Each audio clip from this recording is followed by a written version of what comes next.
बहुत बुरी तरीके से मैं हार चुकी हूँ। इन्होंने चक्कर लगवा लगवा के मेरी ज़िंदगी खराब कर दी।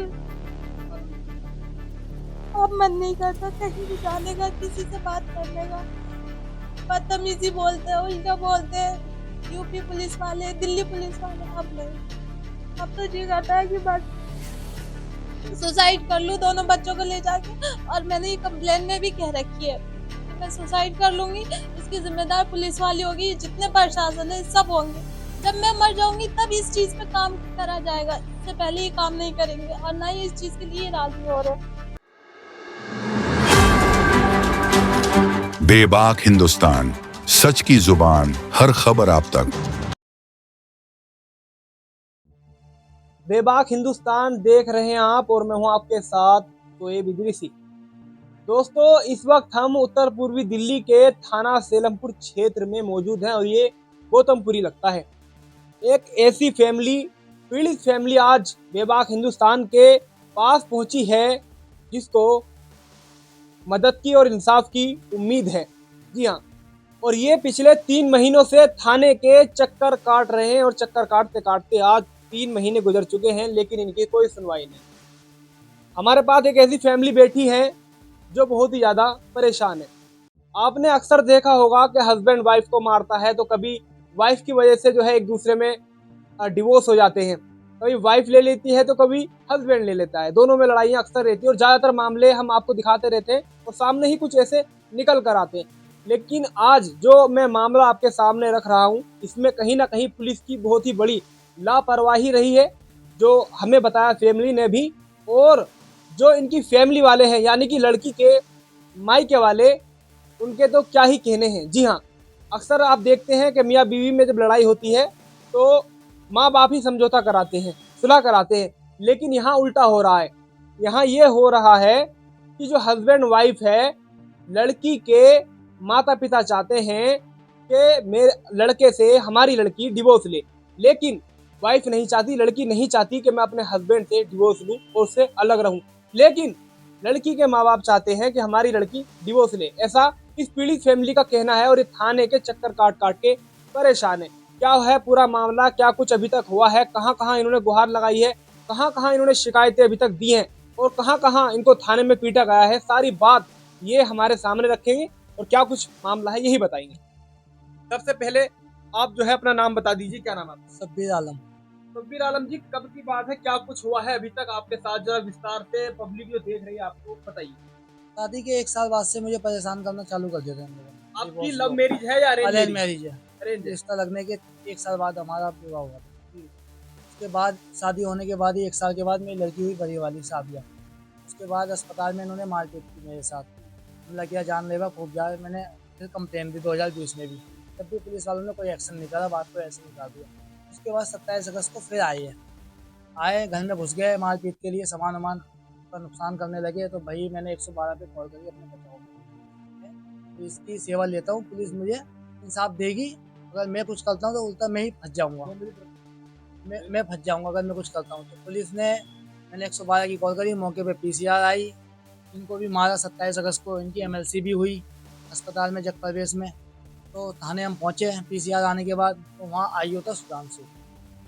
हमारे से पहले इनके मायके वाले पहुंच गए थे थाने। इनकी पता नहीं क्या अनबन हुई उनसे, थाने वालों से क्या बात बनी। कौन से थाने में, नाम बताइए। थाना सिलमपुर था जी। आइए जो था वो सुधांशु एसआई SIC जी। उनने बातचीत के दौरान ही सबसे पहला हाथ मुझे उनने मारा। उसके बाद उनने जो है, जब हंगामा हुआ था तो अबनीस आमिर आया सामने वाले कमरे से, उनने भी मुझे बुरी तरीके से मारा और बोला कि हम तुझे बताएंगे कि पुलिस क्या होती है। दबनीस एक टीम का है, हाँ, सिलमपुर थाने में सेकेंड फ्लोर पे। तो उनने जो है बोला हम तुझे बताएंगे पुलिस क्या होती है। उसके बाद जो है इनकी मम्मी को फ़ोन करा, बोला इसको तो हम देख लेंगे, आप अपनी लड़की को लेके जाओ। तो लड़की ने हाथ पैर पकड़ लिया उसके, तीनों पुलिस वालों को, कि मेरे हस्बैंड को नहीं मारो, इनकी कोई गलती नहीं, इनका कुछ नहीं है, मैं घर वाले परेशान कर नहीं, तुम अपनी लड़की को लेके जाओ। मुझे बुरी तरीके से मारा। एसीपी साहब तक के बात चली गई थी। एसीपी साहब ने किसी लड़के को भेजा कि देखो क्या मामला है। तो एसीपी साहब का ऑर्डर आया कि भाई दोनों को बंद कर दो, दोनों पार्टी को। हमें बंद कर दिया गया। अगले दिन हमारी जवान की एलसीएम कोर्ट। उसके बाद से जो है 16 सितंबर को जब हमने चोरी की कंप्लेन दी, जब मैं छूट के आया तो उसके बाद जो है हम थाने गए वो कंप्लेन लेके कि हमारे घर में चोरी हो गई है। ठीक है, कंप्लेन तो हमारे बीट वाले जितेंद्र ने रिसीव नहीं करवाई। वो हमारे साथ 16 सितंबर को चला गया वैसे ही, कह रहा है मैं चल रहा हूँ, मैं सामान दिलवा लाऊंगा। चोरी कब हुई है बताइए ना आप। 27 अगस्त को, जिस दिन मैं बंद हुआ, किस दिन बंद मैं हुआ? थाने में बंद हुआ। मुझे इसका सारा विवाद जो है सुधांशु के ऊपर जाता है, उनने शुरू किया है। वो लापरवाही नहीं करता, ना तो घर में चोरी होती, ना इतना विवाद बढ़ता, ना 16 सितंबर को हम जाते हैं अपना सामान लेने और हमारे साथ ना ये हादसा होता। मतलब आपके साथ जो एक पुलिसकर्मी है वो आपके साथ लोनी गया? जी हाँ, जितेंद्र नाम है उसका। जी, वो लोनी गया, हाँ। उनने अपने सामने में ही इसका सर फंदवाया। अच्छा। हाँ, उसका सर फंदा वहाँ पे बुरी तरीके से, हथौड़े, लोहे के पाइप सब निकल गए उसके सामने। वो वहाँ से निकल के भी आ गया, वहाँ यूपी पुलिस से खड़े तो होके चोरी कोई आपकी तभी हुई मुकदमा है? नहीं। चोरी मेरी 27 अगस्त को हुई है। 16 सितंबर को तो सामान दिलवाने ले गया था कि मैं दिलवा के लाता हूँ। हाँ, चोरी किस टाइम हुई थी? कब? ये 12:30 12:30। कहाँ थे आप जिस टाइम चोरी हुई? थाने में। हाँ, फिर थाने आगे के क्या? बाद एमएलसी के बाद चले गए। उसके बाद इसको जबरदस्ती सुधांशु आयु ने बोला कि इसको लेके जा, इसको ले जा, हम देख लेंगे इसको। ठीक है ना, मुझे एमएलसी उसके इनके पिताजी की एमएलसी करवा के हम दोनों को बंद कर दिया। उसके बाद 2 दिन के बाद लड़की को उसकी मम्मी ले गई कोर्ट, रिश्तेदारी, वहाँ ले जाके बोले डिवोर्स का केस डाल। मुझे कोई इच्छा नहीं थी केस वेस डालने की। इनने क्या करा, इनने जो है वहाँ से मिसिंग गायब होके आ गई मेरे पास। मैंने फिर मिसिंग की कंप्लेन थी, मुझे पता लग गई थी पहले, वहाँ से कॉल आ गई थी चौकी में से, तुम्हारी वाइफ है कहाँ है। तो मैंने 112 पे पहले इन्फॉर्म किया कि जी मेरी वाइफ मेरे पास आ गई है, लेकिन इसकी मिसिंग की कंप्लेन है। उन्होंने बोला कोई नहीं, आप अपने पास रख लो, सुबह जाके, रात को चौकी बंद हो जाती है तीसरी की, सुबह आके इसको करवा लेना। फिर हम अपना बयान वहाँ दे के आए। तो उन्होंने भी पूछा भाई क्या चाहते हो तुम्हारी मम्मी, तो कह रहे 10 लाख रुपये चाहती है कि 2 साल केस लगेंगे, खर्चा लेंगे, उसके बाद 10 लाख रुपये की डिमांड करते हैं। और पहले भी उनके कई मामले हैं। मैं पुलिस को ये कहना चाहता हूँ कि इनकी जांच करी जाए। प्रधानमंत्री को भी मैंने यही बोला था कि मामले को पहले आप समझो, उसके बाद कार्रवाई करो। कह रहा हमने सब समझ रखा, हमें समझने की जरूरत नहीं। मैंने कहा देखो 2020 से मेरे ऊपर चोरी चकारी और मारपीट जैसी वारदात हो रही है, लेकिन दिल्ली पुलिस का कहना यह है कि जब आपके साथ कोई ऐसा हो जाएगा, मतलब कुछ ज़्यादा ही घायल हो जाओगे, जब हम एक्शन लेंगे। उससे पहले हम क्या करेंगे, कंप्लेन तो आप रोज आके दे दो, उससे क्या मतलब। लेकिन मेरे साथ तो हादसे भी हुए ना। उस दौरान भी मैंने बोला था कि आप कैमरे चेक करवाओ अस्पताल के। जग प्रदेश अस्पताल के अंदर मेरे ऊपर जानलेवा हमला हुआ था। 5-6 लड़के आए थे, इनकी मम्मी के कहने पे उन्होंने हमला किया मेरे ऊपर। ये जबकि कंप्लेन है एसीपी, डीसीपी, सिलमपुर, उस्मानपुर सबको दे रखी है मैंने, लेकिन कोई एक्शन नहीं हुआ। इसको ऐसी दवा दी गई मेरे पास आज तक है। बाकी लड़की बता देगी। चलिए आप जरा थोड़ी घर को यहीं बैठी रहे। अपना सबसे पहले मैं आपका नाम जानना चाह रहा हूँ और क्या वजह है जो इतना कुछ हो रहा है आपके साथ, जरा आप विस्तार से बताइए। क्या नाम है आपका? मेरा नाम आमना है। मेरी मम्मी हमेशा बहनों को ही परेशान करती है, मेरी बहनों को डिवोर्स ले और 10 लाख रुपए ले, चाहे वो गरीब हो या पैसे वाला हो। मतलब कि मेरी जो बहन है वो मान जाती है वो इस चीज़ के लिए। और मुझे, मेरे पास 2 लड़की है, छोटी है अभी बच्चों, मैं नहीं चाहती डिवोर्स लेना। और जब मैं नहीं तैयार हूँ तो मेरे हस्बैंड को परेशान किया जा रहा, ऑफिस का आके तंग करना, मारपीट करना इनके साथ कर रहे हैं। आपकी बड़ी बहन ने भी divorce लिया। जी, उन्होंने पहले डिवोर्स लिया, दूसरी शादी की, दूसरी शादी के साथ भी यही है। फिर वही डिवोर्स, मारपीट दूसरे हस्बैंड के साथ भी। और बीच वाली बहन है हमारी, उनके साथ भी यही है। उनका भी 2 साल केस चला, वो भी अपनी मर्जी से अपने हस्बैंड के साथ। यानी कि आपकी जो मम्मी है वो करवाती है डिवोर्स जी। अपनी बेटियों की? जी, मेरे मम्मी और मेरे मामा दोनों हैं। सच्चे मेरे मामा दोनों भाई बहन है, वो दोनों ही डिवोर्स करवाते, लड़कियों को ज़बरदस्ती दबाव डालते इस चीज़ के लिए कि डिवोर्स लो, 10 लाख लो, जो ज़मीन लो, ज़मीन मांगो इससे। ये इस चीज़ की डिमांड करती है। मैं राज़ी नहीं होती तो हस्बैंड को परेशान करते कि ये तंग आके ये खुद ही छोड़ देते फिर इसको। खाने का जो मामला है जो बता रहे हैं आप, काट रहे हैं, क्या मामला है? खाने में चक्कर काट काट के हम परेशान हो गए कि तुम जाओ, हमारा काम है हम कर लेंगे, तुम जाओ हमारा काम। हम जाते हैं, कंप्लेन हमने दे रखी है, चोरी की भी दे रखी है। हमारी चोरी इतनी ज़्यादा हुई है कि 2 लाख का चेक साइन किया हुआ और घर के एग्रीमेंट, डॉक्यूमेंट सारे, जो बच्चे के, मेरे हस्बैंड के पूरी डॉक्यूमेंट्स की फाइल जो होती है वो सब दे रखे हैं। और मेरे जेवर, फ़ोन, सब चीज़। अब वो कह रहा है कि निकलवा लो, तुम्हारा काम है ये, तुम निकलवा लो, चोरी हो गई है, जल भी तो जाते हैं। तो क्या वो बंदे बनवाते नहीं है कि ये समझ लो कि तुम्हारी। कौन कह रहा है? ये पुलिस वाले कह रहे, रॉकी रॉकी आयो। तुम बनवा लो, क्या लफड़े में पड़े रहे हो। ये मैंने कि लफड़ा नहीं है, जब उनके पास सामान है तो तुम मंगवाओ। तो वो कह रहे हैं कि सामान मेरे बस की बात नहीं है। मेहमान नवाजी इनके मायके मेरे वालों मायके। हाँ जी, मेहमान नवाजी उनके कुछ लीगल काम है जिसके कारण उनके संबंध पुलिस के अंदर अच्छे हैं, यूपी से भी और दिल्ली से भी। हाँ, उनके संबंध इसलिए ही उनका बात बिल्कुल कहना सही है कि तुम्हारे चप्पल घिसवा देंगे, तुम हमारा कुछ नहीं कर पाओगे। और वाकई में आज हम हार गए, हम कुछ नहीं कर पाए, उनका कुछ नहीं हुआ उनका सच्ची में। 3 महीने हम इसी चक्कर में थे कि हम गरीब है लेकिन हमें इंसाफ तो मिलेगा, कानून तो है देश में, ऐसी बात तो नहीं, संविधान है, कानून है, हर चीज है, लेकिन मिलेगा। लेकिन लग गया कि कानून पैसे वालों का है, गरीबों का कोई कानून नहीं है। हम कहाँ नहीं गए, हम रेखा गुप्ता को मतलब हमने कंप्लेन डाली, हमने सीपी दिल्ली को डाली, मिल के आए 2 बार। हम कहाँ, हमने कोई सी जगह नहीं छोड़ी हमने। 3 महीने से 2 बच्चों को ले लेके घूमे हम। बता रहे थे आपके साथ जो है जी, इस तरह हमें डर लगता जाने में। हमने सीपी साहब को बताया कि हम थाने नहीं जाएंगे, हमें डीसीपी साहब के पास भेज दो। हाँ, हम सिंहपुर थाने नहीं जाएंगे, हमें डीसीपी साहब के पास भेज दो। सिंहपुर थाने में हमारे को डर है, हमारे साथ बदतमीजी होती है, कमरे में ले जाते हैं, मारपीट करते हैं। ये हाल है थाने वालों का। और अब डर लगता है सिंहपुर और थाने मुझसे कहा भी गया, जब मेरी कंप्लेन है मेरे नाम की, मैं कहती हूँ कि मेरे नाम की कंप्लेन है, मैं आ रही हूँ ना, तो क्या है कि तू आया ना, तू अपने हस्बैंड को बुला, साले को बंद कर दो। मैंने कहा कि मेरे नाम की कंप्लेन है, मेरे हस्बैंड से क्या मतलब है। कहते कि नहीं, तो उसको बुला, मैं तेरी बात नहीं सुनेगा। इतनी बदतमीजी करते हैं। तो उसको बुला, नहीं तो तुझे पूरी रात थाने में बिठाऊंगा, नहीं तो तेरी चप्पलें घिसेंगी या थाने में ही। कोर्ट तो अभी दूर है अभी कोर्ट। कौन कह रहा था? ये रॉकी रॉकी कौन सा थाना? ये इस्लामपुर थाने का रॉकी। और जब हमने कहा कि आप ऐसे ऐसे करके बोलते हो, तो कहते कि पुलिस का काम है ये इस तरीके से डराना धमकाना। अगर ऐसे नहीं करेंगे तो फिर कैसे हमारा काम चलेगा। उनको हम कह रहे उनको भी डराओ धमकाओ ना, हमारा सामान जो है वो रिकवरी करवा के हमें दे दो। हम कौन सा कुछ मांग रहे हैं आपसे, पुलिस से हमारा सामान तक के नहीं निकलवाया जा रहा। उनको चाय पिलाई जाती है वहाँ बिठा के, उनकी ऐसी मेहमान नवाजी होती है, हमें हमारे ऊपर धंधे फिरते हैं वो। और हम कैमरा भी चेक करवा सकते हैं कि वहाँ का इस्लामपुर थाने का मेरे साथ और किसी के साथ मेरे साथ बदतमीजी करते, मुझे कहते कि दरवाजे पे थाने के बाहर जाके खड़े हो। हमें वहां से गेट से लेके बाहर तक ले जाते हैं, पीछे करते करते कि जाओ बाहर जाओ बाहर जाओ बाहर जाओ। हमारी कंप्लेन हमें बाहर करते हैं, और जिन्होंने चोरी की उन्हें बिठाए रहते हैं अपने सामने, और हमें बाहर कर देते हैं। जो लड़ाई है, तो आपकी जो लड़ाई है वो ये है कि आपकी माताजी चाहती हैं आपकी मम्मी के आप अपने हस्बैंड से डिवोर्स ले लें और मोटा पैसा वसूल कर लें।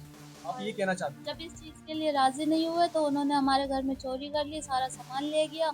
अब इस चीज के लिए इंसाफ मांग रहे, तो पुलिस वालों से ये भी नहीं हो रहा कि अब हमें इन चीज की इंसाफ दे, बल्कि उन्होंने उनको सामान भी ला के दिया। हमने कहा जब सामान उन्होंने बरामद कर ली तो गिरफ्तारी तो होनी चाहिए। गिरफ्तारी तुम नहीं कर रहे हो, कम से कम उन्हें ऊंची आवाज से डांटो तो सही है, तो कहो कि तुम्हारी गलत बात है, क्यों दामाद को बेटी को परेशान कर रहे हो। हमारी यही उम्र है कि हम कोर्ट कचहरी करें, थाने का।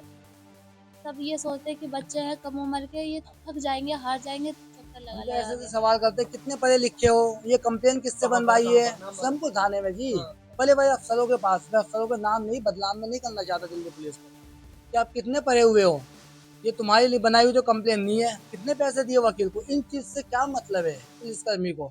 मेरा जो बयान है स्टेटमेंट है उस पर कार्रवाई करो ना, ज्यादा होशियार मत बनो। इस तरीके से एक अफसर का कहना मतलब सही है? ज्यादा होशियार मत बनो, किससे बनवाई है सच बोलो। कंप्लेन मैंने किसी से भी बनवाई, उससे क्या मतलब है? जो मैंने अपनी कंप्लेन में डिमांड करी है सबके नाम लिखे, एफआईआर में किसी का नाम नहीं दिया गया। क्यों नहीं दिया गया? पुलिस, दिल्ली पुलिस किस दबाव में, क्या मजबूरी है इस दिल्ली पुलिस की जो कार्रवाई नहीं करना चाह रही हो? कोई मजबूरी तो बताइए ना दिल्ली पुलिस, जब किसी का नाम नहीं दे रही इसके अंदर, सबके नाम निकाल रहे, बल्कि सबके वहाँ पे वो है कि वो आए हैं, सब मौके पे थे। चोरी की तुम पे वीडियो है, जब हम खुद हमने अपने आंखों से देखा, हमारे घर में कैमरा नहीं है, हमने अपने आंखों से देखा, हमने देखा कि ये चोर है, इन्होंने डकैती करी, वो EFIR करके मुझे दिखा रहे हैं। EFIR से क्या होना? सामान भी बरामद हुआ, सामान बरामद हुआ, तो ये सबसे बड़ा प्रूफ है कि उनके पास सामान है। और उन्होंने सामान, मेरा फोन और बाकी जो डॉक्यूमेंट्स है, फाइल उन्होंने फाइल दे दी दिखावे के लिए कि हमने फाइल दिया।